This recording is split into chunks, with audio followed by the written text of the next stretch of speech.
So that's our Dave McMenamin saying that LeBron is not a fan of all the love that Kawhi gets. Skip, what do you make of this? Okay, Stephen A., so let's be fair about this.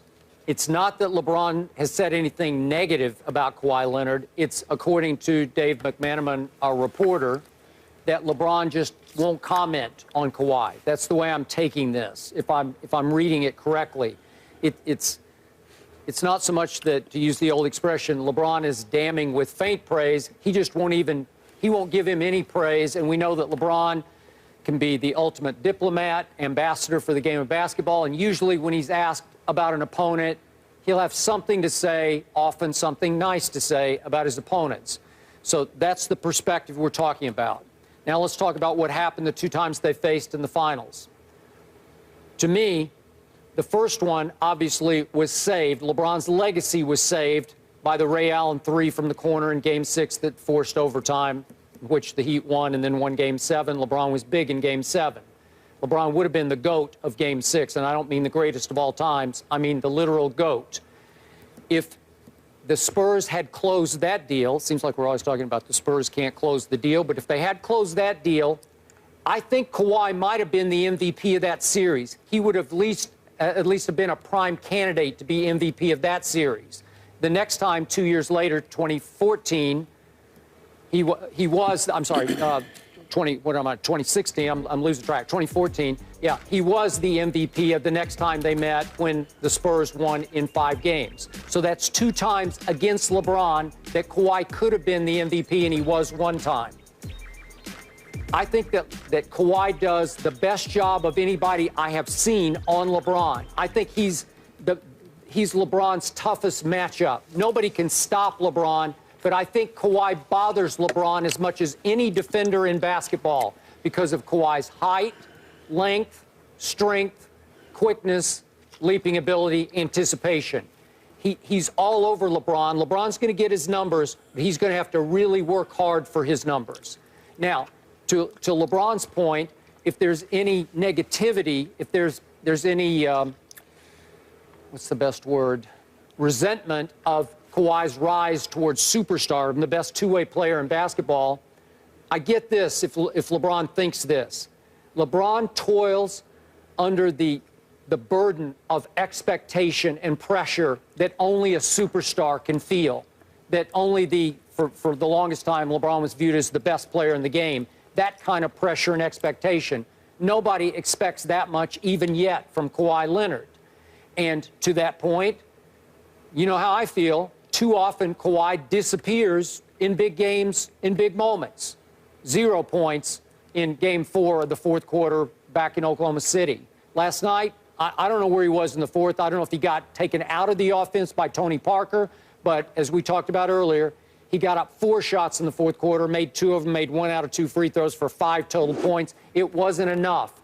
Too often, Kawhi gets as quiet on the court as he is off the court. So that's what holds him back from being superstar. So if that's why LeBron is reticent to proclaim him a superstar, I get that.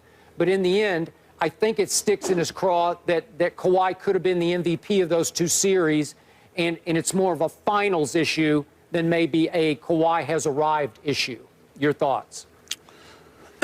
Well, since folks want to speculate, let me say this. I haven't interviewed LeBron James one-on-one in years, but I've spoken to him on several occasions.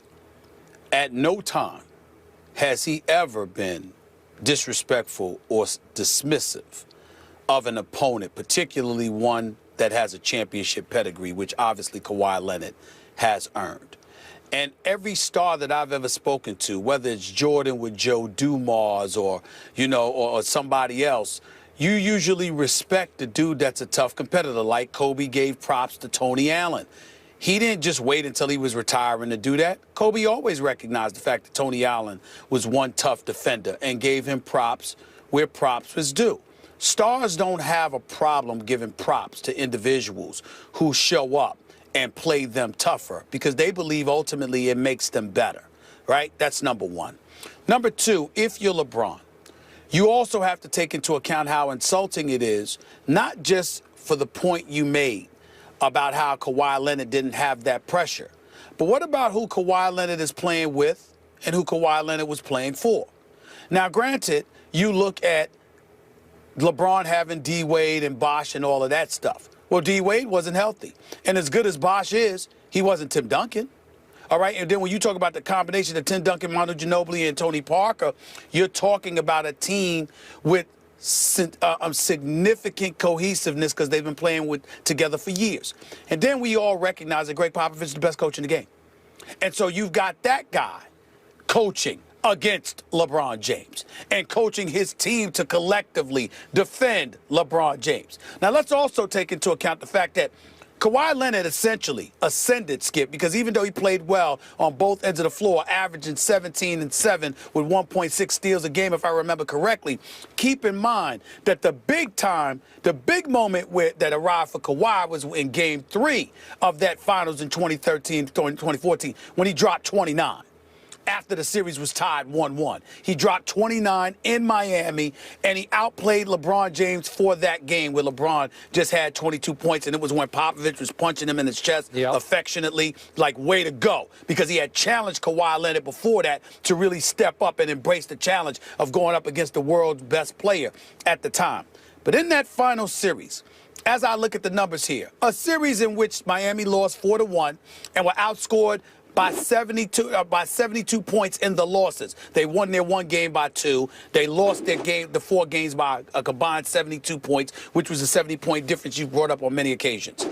LeBron James, 25, 35, 22, 28, 31, and 10. And so when I look at it from that perspective, and I think about the absence of help that he had, because the Dwayne Wade we're seeing today was not the Dwayne Wade in that finals, all right?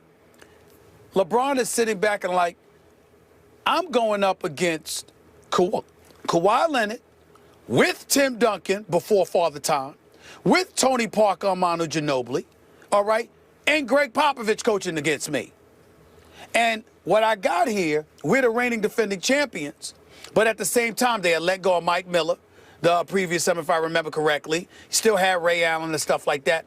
But Miami had dissipated to some degree where their struggles appeared more pronounced. And you just sensed something was wrong. And so when we look at it from that perspective, it can be a bit annoying for somebody to try to elevate somebody to your stratosphere when, A, the dues hadn't been paid, B, they're in a similar position, and C, they're ignoring the precarious circumstances in which you're working under. Okay, so if I hear you correctly, you could see where LeBron would have a little resentment of the elevation of Kawhi's stardom. No, I don't see him as having a resentment of the elevation of Kawhi. I see him having a resentment of the questions coming from reporters who are not taking the totality of the situation into consideration. If it's the equivalent of somebody asking you a stupid question. If they ask you a stupid question or something that don't make any damn sense in your mind, that may annoy you, not necessarily the player. Who doesn't know that Kawhi Leonard can play? Who doesn't know that Kawhi Leonard is a star? Who doesn't know that Kawhi Leonard is a star because of what he does, not just offensively, but primarily on a defensive end? He's a headache for anybody. Anybody. This is the reigning 2-time Defensive Player of the Year. This brother can play. Of course you got to respect him, but the problem is if somebody comes up to you and acts like, oh, it's just him against you, and he don't have anybody around him, and you're just coming up short and not taking into consideration the conditions under which you're working. That's a problem. It's a problem when that's ignored. But you just detailed why you discount Kawhi's impact in those 2 finals, because he had more help, in your view, than LeBron did. So why wouldn't you think LeBron would also discount it to the point he just wouldn't even want to comment on it, yet it still validates the question. It's okay to ask him, what do you think, LeBron, of a guy who, by the way, just finished ahead of you in the MVP voting? Barely, but just ahead. Well, I didn't mean it like that. I'm sorry. I didn't mean it like that. I'm not saying that somebody presented the question like that. I'm certainly not trying to impugn reporters in that regard. I'm saying to treat him like Kawhi Leonard is better than him.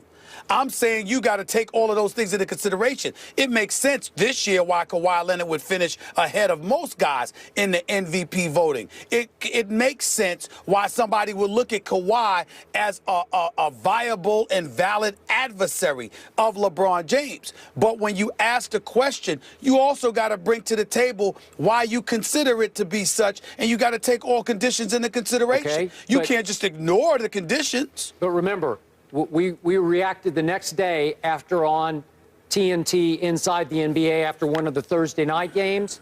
On Friday, we reacted to Charles Barkley and Kenny Smith proclaiming Kawhi Leonard a superstar, and both of them said, hey, he's now the best two-way player in basketball. If my memory serves, I think they both did. So why wouldn't reporters then ask LeBron, what's your view of Kawhi? Not that I'm they're... just thinking, yeah. I apologize. You're right. I'm wrong about that. Because I'm thinking along the lines of just like that reporter the other day that asked Damian Lillard that question about you. You see what I'm saying? Yeah. I'm thinking about questions of that magnitude.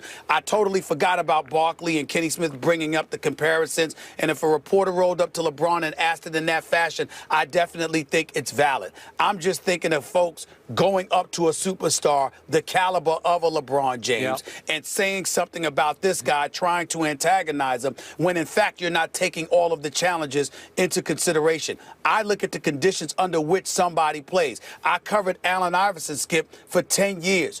Who did he have to play with offensively? I know he shot 41% from the field. But if you looked at the team that he was playing with offensively, because defensively they were stout, but offensively, if you looked at the team he was playing with, it's a miracle Allen Iverson shot 30%, let alone 41. So I'm just saying you take those things into consideration when you go up to these guys and ask questions that touches on their greatness. That's all I'm saying. Got it. All right, speaking of Kawhi, bottom line, are the Spurs done? Skip and Stephen A will answer that question when we come back.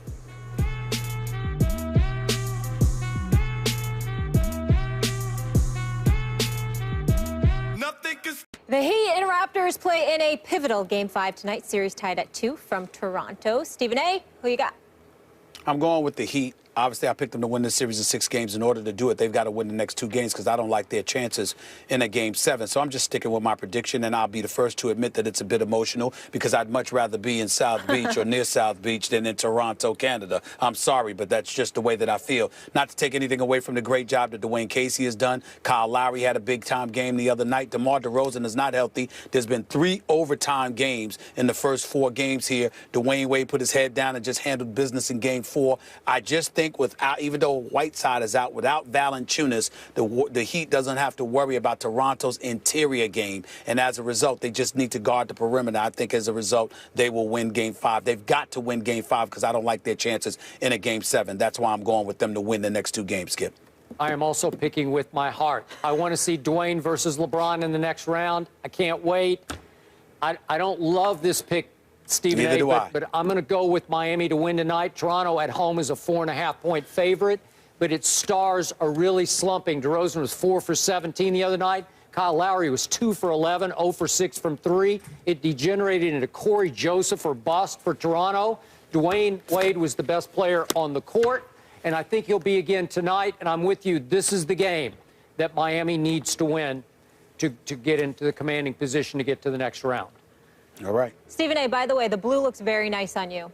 You look handsome. Well, I would say this. Not as great as the white looks on you. Aw, I would say that. Thank you. I'm looking a little Miami. I like your Spurs colors. I'll just stay out of the way over here in front of this love fest. She does have that South Beach look to her right now. Between LA and Bristol.